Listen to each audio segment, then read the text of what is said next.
Karena memang sistem ke depan itu akan menjepit kalian pakai barcode, pakai QRIS, penjualan tubuh kalian, tangan kalian, dahi kalian. Terus kalian itu nanti akan terdeteksi sama CCTV. Nah, seperti itu. Terus kalian yang sudah pakai vaksin ya, itu jangan sampai terdeteksi sama CCTV.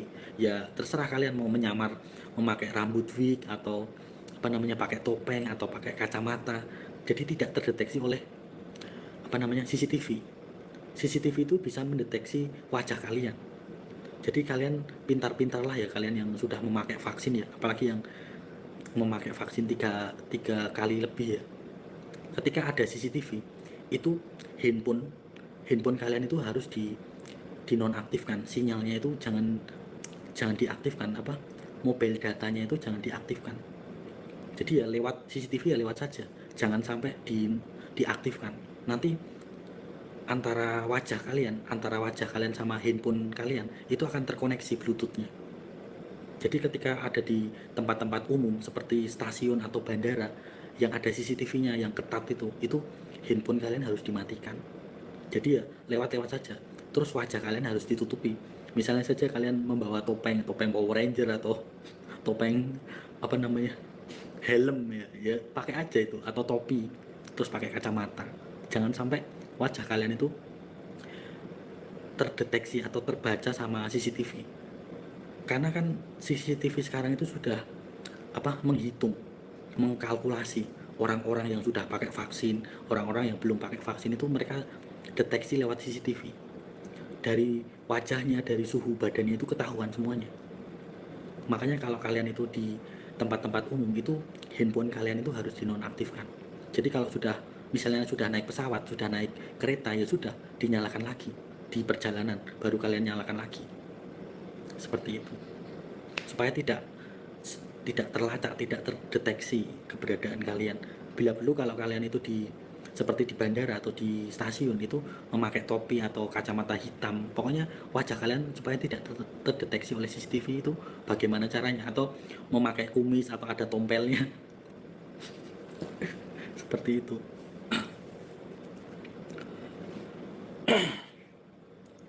Karena mereka mainnya roh 66 ini itu mainnya dengan CCTV.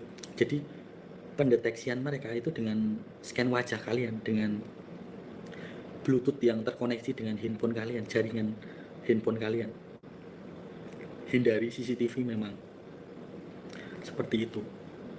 Mereka penghitungan kuantitas manusianya itu ya mereka lewat CCTV tadi. Dipantau lewat CCTV. Oh, di sini jumlahnya berapa, yang sudah pakai vaksin, yang belum pakai vaksin itu terdeteksi semuanya.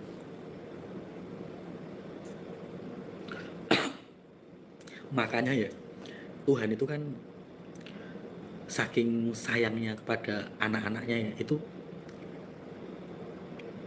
dibikin datanya dibikin kacau.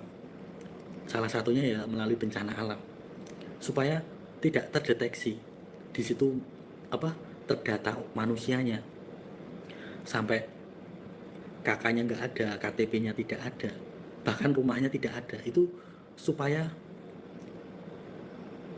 mengacaukan semuanya.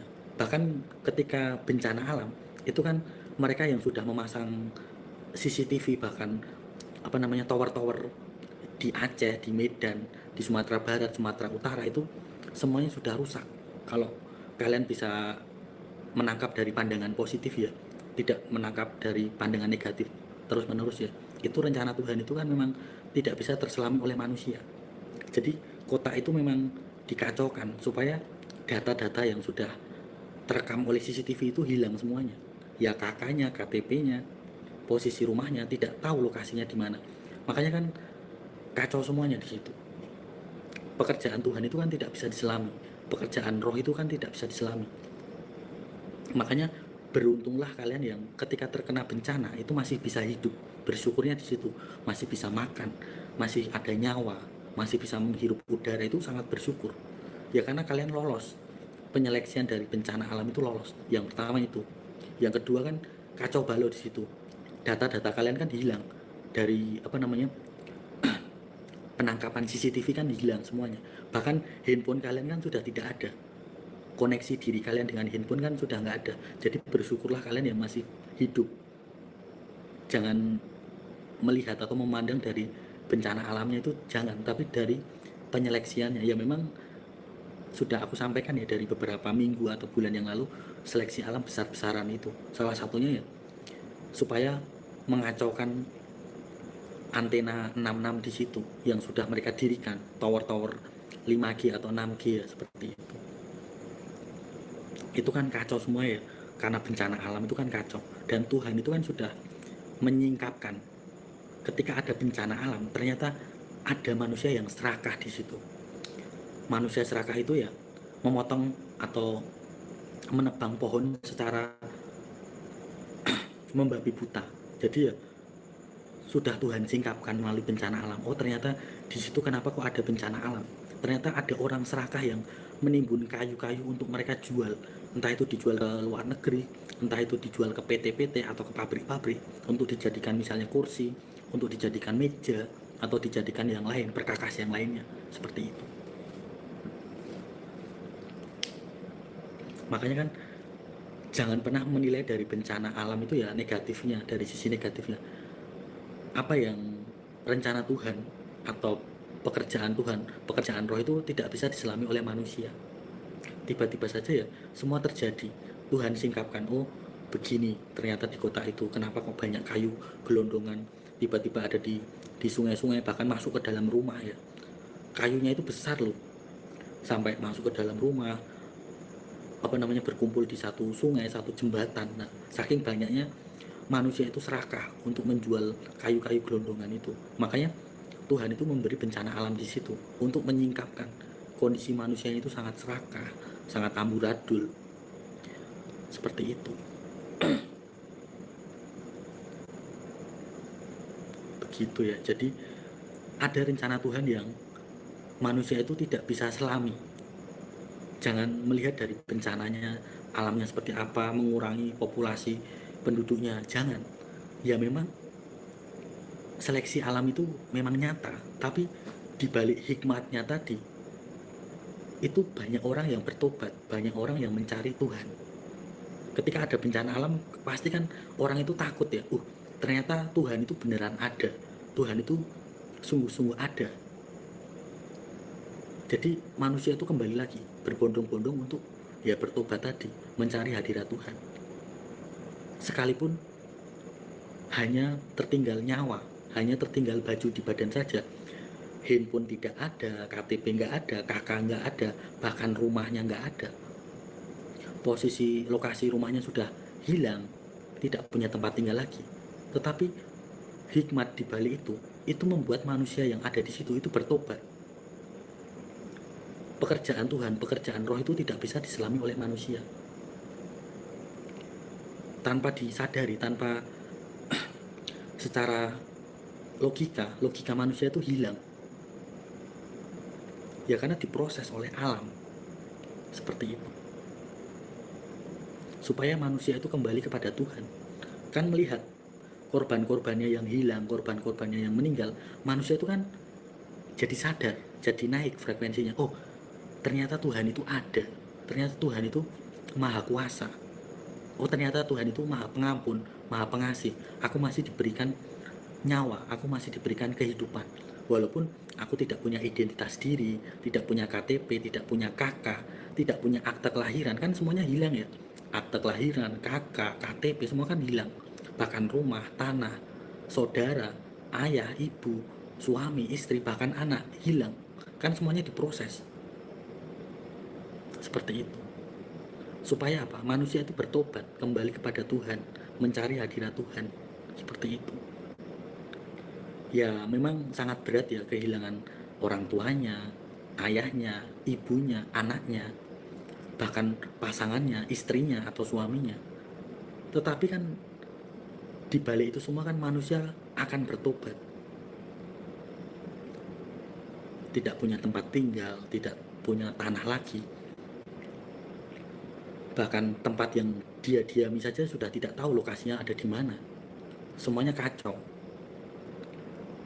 KTP nggak ada, akte kelahiran saja sudah hilang, lenyap, apalagi kartu keluarga nggak ada sama sekali.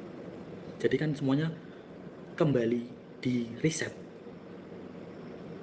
kembali ke nol, seperti itu. Dan semua tower-tower atau jaringan yang merusak atau membuat manusia mati sia-sia, kacau balau, sudah nggak berdiri lagi. Jadi bersyukurnya ya di situ, bisa lolos proses alam. Jadi manusia itu tidak mati sia-sia oleh akibat jaringan 5G atau 6G itu. Seperti itu. Itu yang bisa diambil hikmatnya di situ.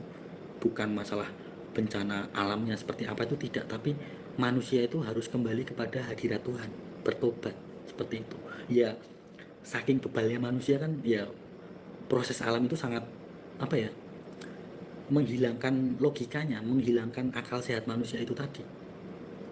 Ya, manusia kan diberitahu sesamanya, diberitahu orang tuanya, kebal, disuruh bertobat kebal, tapi ketika diproses alam, kebalnya itu hilang semuanya, logikanya hilang, akal sehatnya hilang, ya karena sudah mengalaminya, sudah merasakan, oh ternyata begini ya rasanya tidak punya rumah, tidak punya orang tua, tidak punya anak, tidak punya pasangan lagi, bahkan KTP saja tidak ada, akte kelahiran hilang, kakaknya juga sudah lenyap di bawah banjir bandang misalnya saja, longsor seperti itu, kan hilang ya, kesombongan manusia, keangkuhan manusia kan hilang semuanya.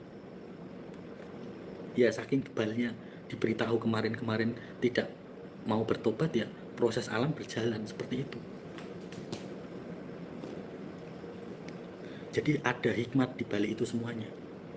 Terus tempat-tempat ibadah juga pada rubuh, pada rusak. Tidak itu hanya satu macam tempat ibadah, entah itu masjid, entah itu gereja, semuanya sama, habis semuanya. Di balik itu semua kan ada hikmatnya, ada yang harus diambil dari itu semuanya. Tidak serta-merta hanya bencana alam itu, tidak ya, tapi memang manusia itu dituntut untuk bertobat, untuk mencari hadirat Tuhan, tidak untuk mengumpulkan uang saja, mengumpulkan harta saja. Tapi ketika dikumpulkan, ketika membangun rumah yang megah yang ini, tiba-tiba bencana alam dalam sekejap ya hilang. Kan manusia, keangkuhannya, kesombongannya kan hilang, runtuh, diruntuhkan oleh proses alam tadi. Hilang sudah semuanya, keangkuhannya, kesombongannya, apa yang mau dibanggakan, semuanya hilang dalam sekejap. Punya rumah, habis membangun rumah ya, misalnya pergi ke luar negeri untuk bekerja misalnya, terus mengumpulkan uang banyak, kirim ke kampung halaman, tiba-tiba kampung halamannya bencana alam, kan hilang logika manusia, hilang akal sehatnya. Ternyata aku tidak boleh hanya menimbun harta saja, hanya mengumpulkan uang saja.